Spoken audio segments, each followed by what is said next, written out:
Assalamualaikum warahmatullahi wabarakatuh. Selamat siang, selamat menjalankan ibadah puasa. Semoga ibadah kita lancar ya.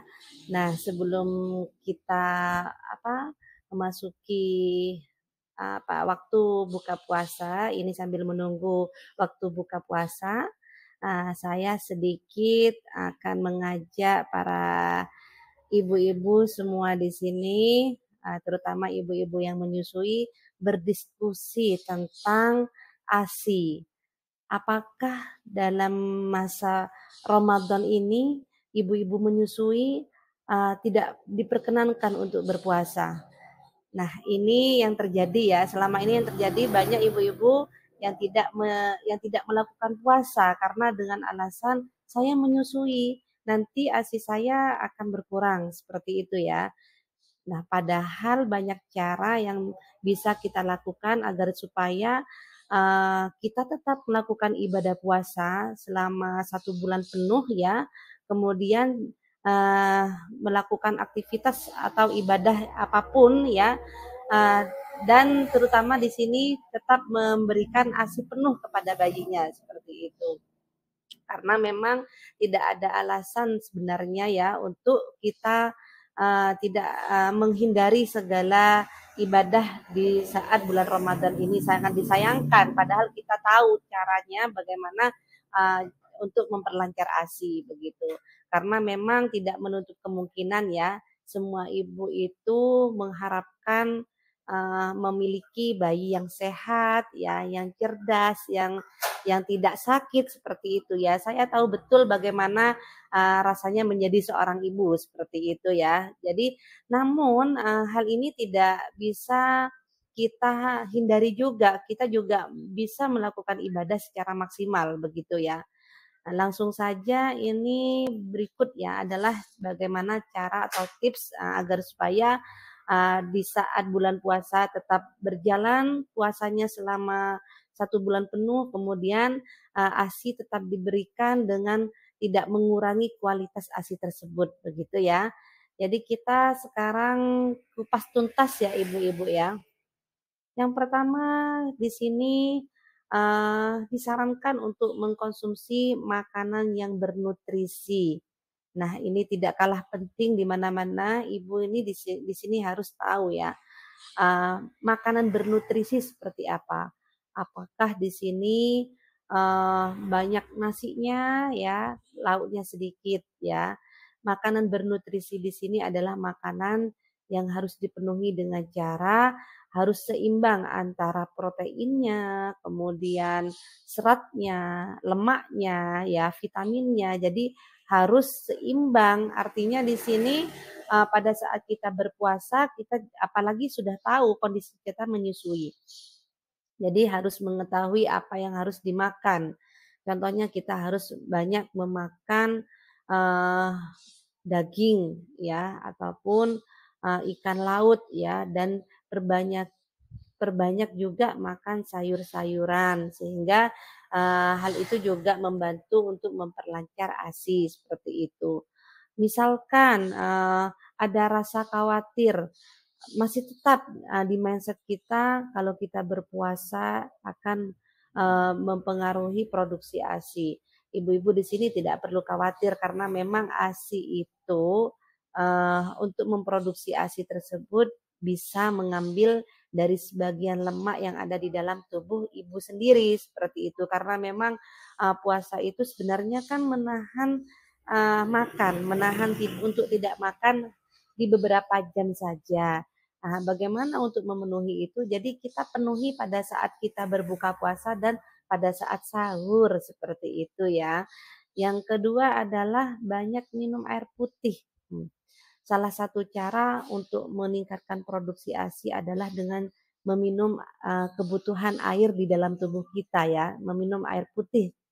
Salah satunya meminum air putih karena memang 70% dalam tubuh adalah kandungan air.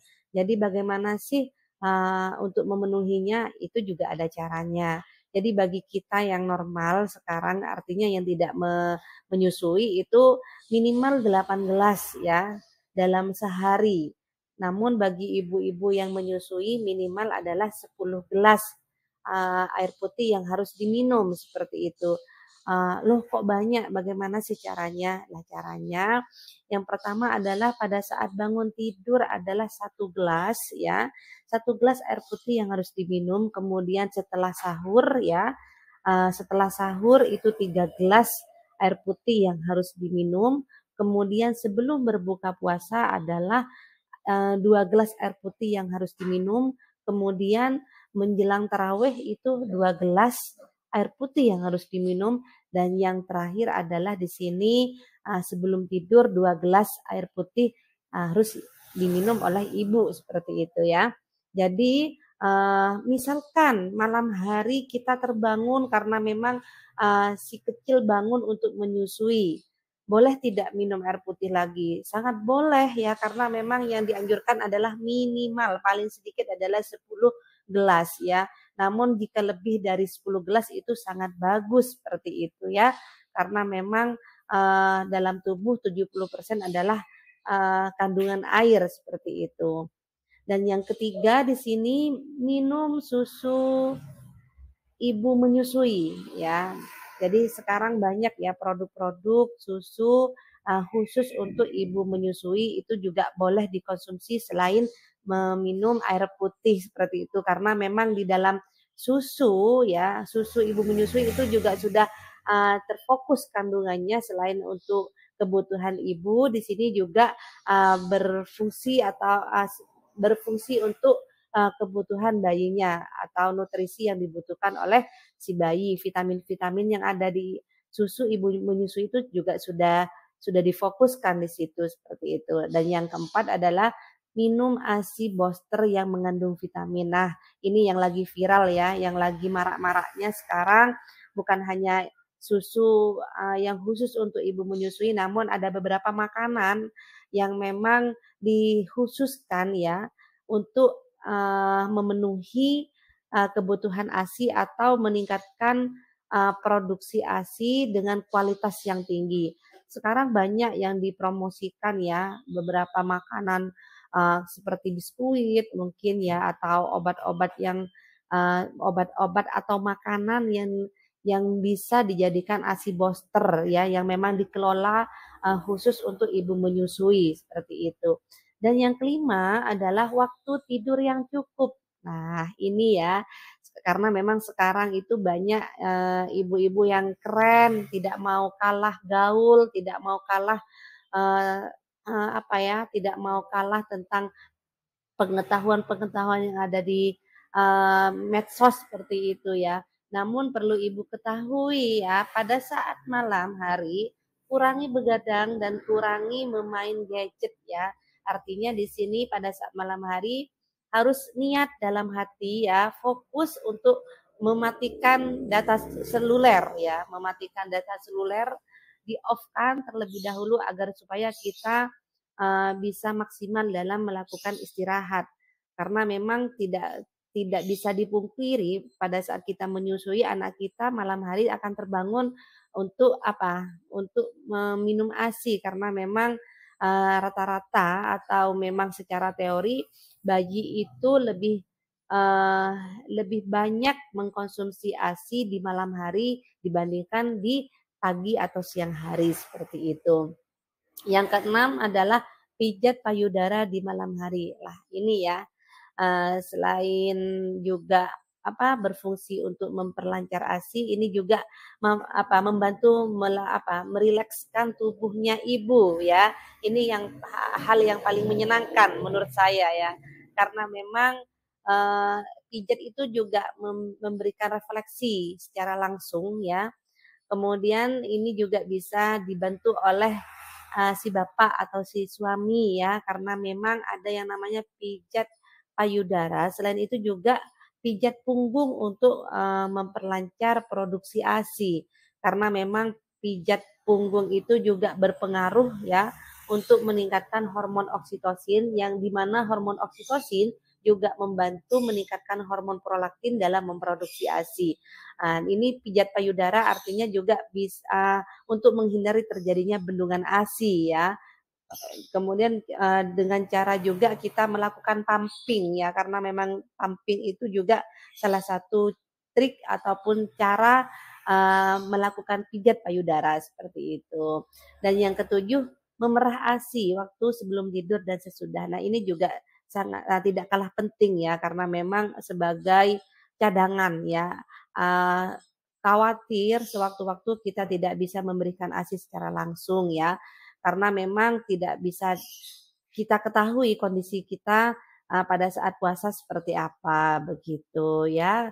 Jika ada cadangan ASI di dalam freezer, kita juga tidak khawatir. Ini juga, diutamakan bagi bayi yang masih di bawah 6 bulan yang memang, eee, seorang ibu sangat mengharapkan bayi tetap mendapatkan ASI secara eksklusif tanpa dibantu, susu formula seperti itu ya. Jadi memang perlu kita, memberikan support system terhadap diri kita, memberikan semangat ya, meyakini diri bahwa kita itu, mampu memberikan ASI semaksimal mungkin ya, seperti itu.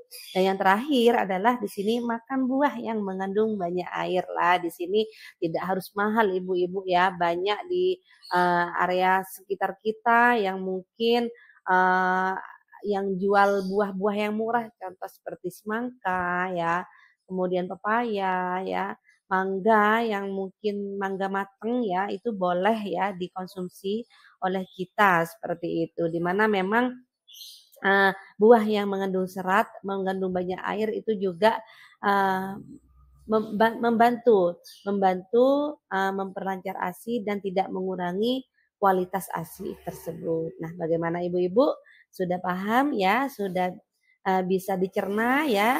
Bisa dipraktekkan secara langsung ya? Jadi, catatan untuk ibu-ibu, jadi pada saat bulan Ramadan ya, tidak ada halangan untuk kita, tidak melakukan ibadah puasa ya, daripada kita mengganti dan membayar fidyah ya, kita bisa menikmati bulan-bulan Ramadan ini dengan kita berpuasa namun tetap memberikan ASI semaksimal mungkin terhadap bayi. Dengan cara tadi ada 8 tips ya yang bisa ibu-ibu, praktekkan ya, agar supaya tujuan kita dengan memberikan ASI semaksimal mungkin kepada bayi tercapai dan juga ibadah kita juga berjalan dengan lancar seperti itu. Baik, untuk siang ini hanya itu saja yang bisa kita diskusikan. Sampai bertemu lagi untuk besok dengan tema yang berbeda. Assalamualaikum warahmatullahi wabarakatuh.